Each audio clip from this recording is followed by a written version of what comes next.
আমি একটা লোককে সামনে পেলে ধন্যবাদ জানাতাম, যদি আমার সাথে সাক্ষাৎ হয়নি। আপনাদের ব্রাহ্মণবাড়িয়ার পুলিশ সুপার। বলবেন এত মানুষ থাকতে তারে কেন ধন্যবাদ জানাতেন? কারণ পত্রিকায় দেখেছি, বাস্তবে আমি তার নামও মনে নাই, জানিও না কিচ্ছু, মানুষ কেমন, বাড়ি কোথায়, কিচ্ছু জানি না। তো পত্রিকায় পড়েছি এই যে ফুল দেওয়ার একটা দিবস ছিল না, বিভিন্ন দিবসে বিভিন্ন জায়গায় গিয়ে নত হয়ে ফুল দিতে হয়, নির্দিষ্ট তরিকায় দিতে হয়, না দিলে ঝামেলা আছে। আমাদের প্রধান উপদেষ্টাও একবার ফুল দেওয়ার সময় পায়ের মধ্যে জুতা পরে গিয়েছিলেন, জুতাটা খুলতে হয়তো তার স্মরণে ছিল না বা যে কোনো কারণে তিনি খোলেন নাই। হায় রে, সমালোচনা কারে বলে, নাস্তিকদের মাথা গরম হয়ে গেছে, শাহবাগীদের পেটের মধ্যে আগুন লেগে গেছে। কেন তিনি জুতা মোবারক পায়ে দিয়ে গেলেন, জুতা খুলে খালি পায়ে কেন গেলেন না? কারণ যাওয়ার সময় যেতে হবে একভাবে খালি পায়ে, আসার সময় ফিরে আসতে হবে আরেকভাবে, না হলে এবাদত কবুল হবে না, আখেরাতে জাহান্নামে মাইর খাওয়া লাগবে, এমন এক অবস্থা। তো বিশেষ দিনে বিশেষ জায়গায় ফুল না দিলে চেতনা আসবে না, এই মানুষগুলোর লাভ হবে না। অথচ আপনি একবার চিন্তা করেন, কয় কেজি ফুল দিলে কবরে কয়দিন লোকে সুখ থাকে?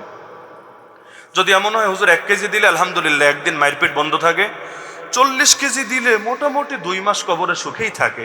আর ফুল যত বাড়বে কবরে সুখ তত বাড়বে, এমন কোনো ব্যাপার স্যাপার আছে নাকি? থাকলে বলেন, আমরাও আলহামদুলিল্লাহ কালেকশন শুরু করি। কালেকশন একদম পয়সা কালেকশন না, ফুল কালেকশন, যে কার চাইতে কে বেশি ফুল দিতে পারে। কারণ কবরে ফুল যত বাড়বে কবরের মধ্যে সুখ তত বাড়বে। কিন্তু যদি ফুলের সাথে সুখের সম্পর্ক না থাকে, এত টাকার ফুল অপচয়ের কি দরকারটা পড়েছে? দেশের মানুষ এখনো 4 কোটির বেশি মানুষ দারিদ্র সীমার নিচে আছে। কয় কোটির বেশি?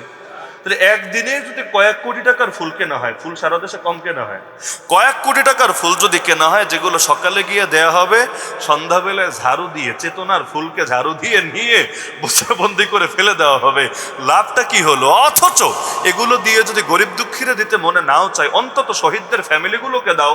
সালাম, বরকত, রফিক, জব্বার থেকে শুরু করে জুলাই আন্দোলন পর্যন্ত যারা শহীদ হয়েছে তাদের ফ্যামিলির লোকেরা তো বেঁচে আছে, তারা খেয়ে আছে নাকি না খেয়ে আছে, তারা দুনিয়ায় ভালোভাবে আছে নাকি কষ্টে আছে, কই আছে, এগুলোর খোঁজখবর নেওয়ার খবর নাই। তার মানে আত্মীয় স্বজনেরও দেখভাল করবে না, তাদের পক্ষ থেকে টাকাগুলো এতিম অসহায় গরিব মিসকিনকেও দিবে না। কিন্তু ওই একটা জাস্ট ফর্মালিটি মেনটেন, একটা এবাদত, এবাদতের একটা তরিকা। ওই দেখবেন কেউ মরলে 1 মিনিট দাঁড়ায়া নীরবতা পালন করে, 1 মিনিট দাঁড়ায় না, 10 মিনিট দাঁড়ায় নীরবতা পালন করলে কবরে কি ফায়দা হয় বলেন আমারে? একদিকে ধর্মের কাজ তো নাই, বিজ্ঞানও তো এগুলোর সমর্থন করেন, এগুলো তো অবৈজ্ঞানিক কাজ, কুসংস্কার। শব্দটা কারো কারো গায়ে লাগতে পারে, কুসংস্কার, কুসংস্কার ছাড়া ভিন্ন কিছু না। না হলে যদি এমন হতো যে আমি দাঁড়ায় থাকলে আমার আত্মীয় স্বজনের ফায়দা হবে, প্রয়োজনে মাথা নিচে দিয়ে পা উপরে দিয়ে দাঁড়ায় থাকবো আধা ঘন্টা, সমস্যা কি আছে? আমার এতটুকু কষ্টের বিনিময়ে আমার বাপমা যদি কবরে ভালো থাকে আলহামদুলিল্লাহ। কিন্তু দেখা যাচ্ছে এমন ফাইজলামি শুরু হয়েছে, কোথাও সমস্যা হয়েছে মোমবাতি জ্বালাও, কোথাও সমস্যা হয়েছে 1 মিনিট খাড়াও, কোথাও কেউ মরেছে নিয়ে ফুল দাও, আজীব এক তামাশা। তো যে জন্য তাকে ধন্যবাদ জানাতে আমার মনে চায়, তিনি ফুল দেন নাই, উপস্থিত ছিলেন কিন্তু উপস্থিত থাকাই লাগবে, চাকরি না টানাটানি দেখা দিবে। তো ফুলটা নিজ হাতে গিয়ে দেন নাই, এটা নিয়ে পত্র পত্রিকায় তুমুল সমালোচনা হয়েছে। আমরা মনে করি যাদেরকে ধর্ম পালনের জন্য সমালোচনা করা হয়, ধর্মের প্রতিনিধি যারা, তাদের উচিত তাদের মনোবল বাড়ানো, তাদের পাশে দাঁড়ানো, তাদেরকে উৎসাহিত করা। কারণ এর দ্বারা ধীরে ধীরে আগামী দিনের পরিবেশ সুন্দর হয়। আমি মনে করি, কারণ ইমানের প্রশ্ন এটা, তাওহীদের প্রশ্ন, তাওহীদের প্রশ্ন। আমরা তো ভাই কারে কিভাবে সম্মান দেব এটা আল্লাহ শিখিয়ে দিয়েছেন। ইসলাম এতটা পরিপূর্ণ, নবীজি সাল্লাল্লাহু আলাইহি ওয়াসাল্লামের এক সাহাবী আছেন, বৃদ্ধ সাহাবী, সবাই নাম জানেন, সালমান ফারিসি রাদিয়াল্লাহু আনহু। তাকে এসে এক মুশরিক টিটকারি মারছে, কি রে, কি নবী তোদের? তোদের নবী দেখি তোদেরকে বাথরুম করাও শিখায়, পচানোর জন্য বলছে। ছি, কেমন নবী তোদের, কেমনে বাথরুম করবে এটাও শিক্ষা দেয়? তিনি বললেন, হ্যাঁ রে, আল্লাহ আমাদেরকে এমন একজন নবী দিয়েছেন, আলহামদুলিল্লাহ, তিনি সব শিখায় দেন আমাদেরকে। কিভাবে জানিস? নবীজি বলে দিয়েছেন, যখন বাথরুমে যাব আমরা যাতে কেবলার দিকে বুকও না দিই, পিঠও না দিই। নবী বলেছেন আমরা যাতে 3টা ঢিলা ব্যবহার করি। নবী বলেছেন আমরা যাতে গোবর দিয়ে অথবা হাড্ডি দিয়ে আমাদের মল পরিষ্কার না করি।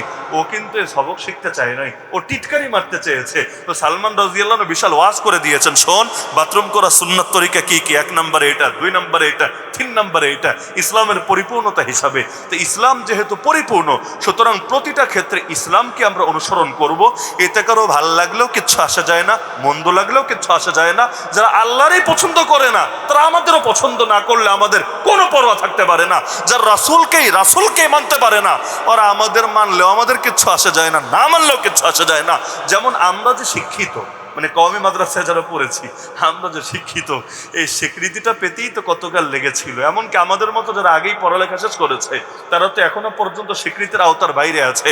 কিন্তু আল্লাহ জাতে পাকের কসম খেয়ে বলতে পারি, এগুলো নিয়ে আমাদের মনে কোনো ধরনের কোনো দুর্বলতা কাজ করে না। কেন?